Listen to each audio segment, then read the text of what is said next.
This is Christmas Eve, and the story is about another Christmas Eve that happened a long time ago in a faraway place. This story was written by Raymond, MacDonald, Alden, adapted by Julie Flowers, and the illustrations that you'll see during the story were made by our own children here at First Baptist Beverly. Once there was, in a faraway country where very few people have ever traveled, a wonderful church. It stood on a tall, tall hill, nearly a mountain, in a great city. Every Sunday, as well as on sacred days like Christmas, thousands of people climbed the tall, tall hill to the great archways of the church. When you came to the building itself, you found stone columns and dark passages and a grand entrance leading to the main room of the church. This room was very long, and a person standing at the doorway could scarcely see to the other end, where the choir stood by the marble altar. In the farthest corner was the organ, and this organ was so loud that sometimes when it played, the people for miles around would close their shutters as if to prepare for a thunderstorm. Altogether, no such church as this was ever seen before, especially when it was lighted up for some festival and crowded with people, young and old. But the strangest thing about the whole church was the wonderful chime of bells. At one corner of the church was a great gray tower with ivy growing over it as far up as one could see. I say as far up as one could see because the tower was great enough to fit this great church, and it reached up, up into the sky so high that only in the clearest and fairest of weather could one see the top. Even then, one could not be certain that it was in sight. Up and up and up climbed the stones and the ivy, stretching all the way to the heavens. Now, all the people knew that at the top of that great, great tower was a chime of Christmas bells. They had hung there since the church had been built, and they were the most wonderful sounding bells in the world. Some thought it was because a great musician had cast them and arranged them in their place. Others said it was because of their great height, which reached up where the air was clearest and purest. However it was that they sounded so beautiful, it was a fact that no one who had ever heard those chimes denied that they were the sweetest in the world. Some said they sounded like angels singing far up in the sky. Others said they sounded like strange and beautiful winds singing through the trees. But the fact was that no one had heard them for years and years. There was an old man living not far from the church who said that his mother had spoken of them when she was a little girl, and he was the only one who knew even that much. These were Christmas chimes, you see, and they were not meant to be played on common days. It was the custom on Christmas Eve for all the people to bring to church their gifts for the Christ child, and it was said that when the greatest and best offering was laid on the altar, there used to come sounding through the music of the choir the Christmas chimes, far, far up in the great tower. Some said that the wind rang them. Others said they were so high that only angels could set them swinging. But for many long years, they had been silent and never heard at all. But every Christmas Eve, the rich people still crowded to the altar, each one trying to bring some better gift than any other, without giving anything away, though, that they really still wanted for themselves. And every Christmas Eve, the church was crowded with people hoping to hear those wonderful bells ring once again. But although the service was splendid and the offerings plenty, nothing but the roar of the wind could be heard from high up in the tower. Now, a number of miles from this great city was a little country village where nothing could be seen of the great church but for some glimpses of the tower when the weather was very fine. And in that village, there lived a young girl named Rebecca and her little brother. They knew very little about the Christmas chimes, but they had heard of the service in the church on Christmas Eve. They had a secret plan, which they talked about by themselves, to go and see that beautiful Christmas Eve celebration. The day before Christmas was bitterly cold, with a few lonely snowflakes flying through the air and a hard white crust on the ground.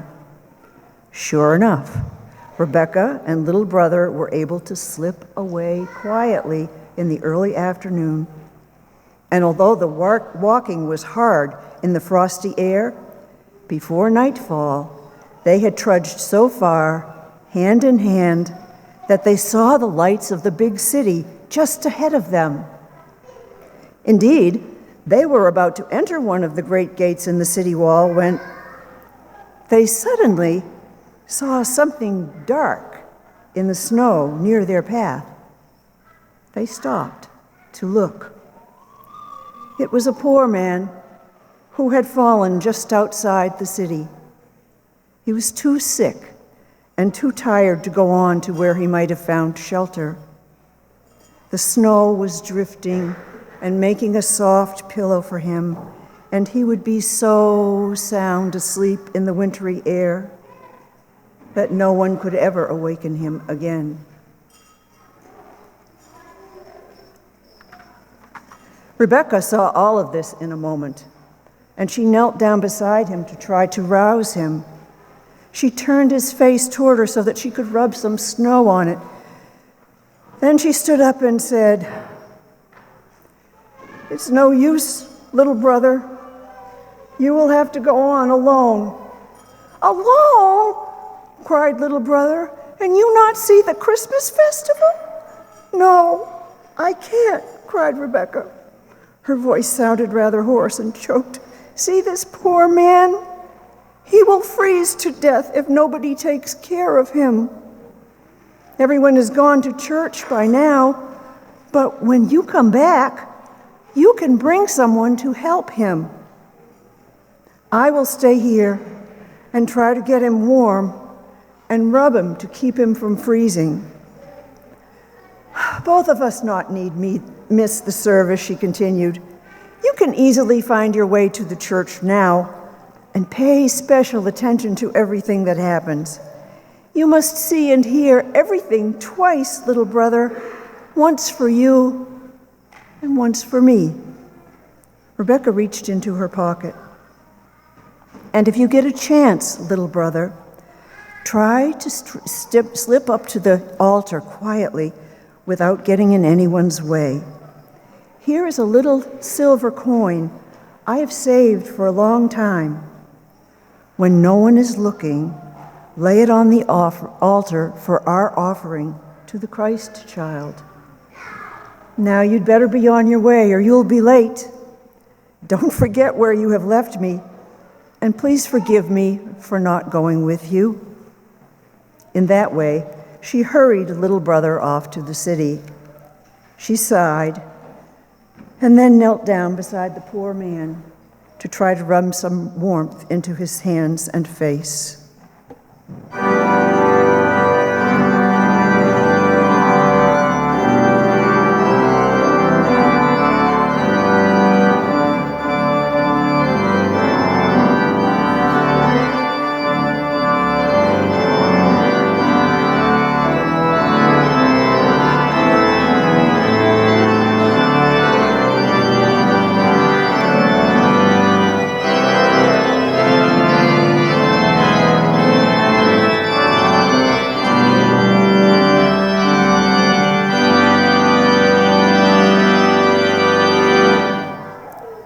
the great church was a wonderful sight that night. Everyone said that it had never before looked so bright and so beautiful. When the organ played and the thousands of people sang, the walls shook with the sound, and Rebecca, outside the city wall, felt the earth tremble around her. At the close of the service came a procession of people bringing their offerings to the altar. Rich men and women, great women and men, marched proudly up to the altar to lay down their opulent gifts to the Christ child. Some brought wonderful jewels, some baskets of gold so heavy that they could scarcely carry them down the aisle. A famous artist came with the most splendid painting of his career, framed in a beautiful gold frame. A great writer laid down a book that she had been working on for years and years. Last of all, here came the king of all the land, hoping with the rest to win for himself the chime of the Christmas bells. He took off his jeweled crown and laid it on the altar. All the people whispered, "Surely we shall hear the bells now, for nothing like this has ever happened before." They all grew silent, listening intently for the chimes to ring. They waited, hopefully.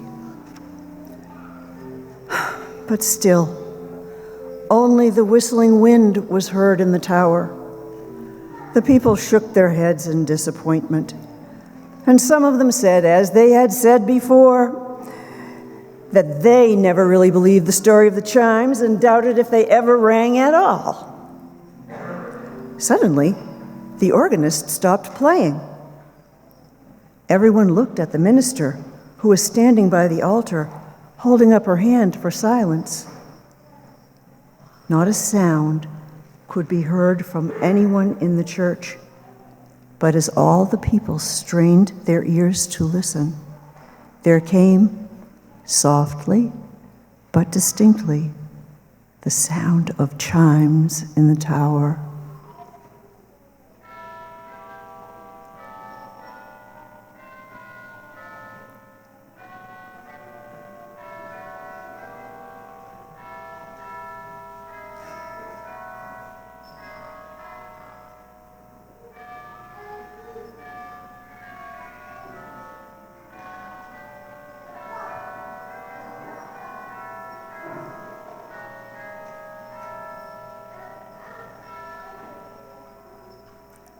So far away, and yet so clear the music had seemed. So much sweeter were the notes than anything that had been heard before, rising and falling up there in the sky.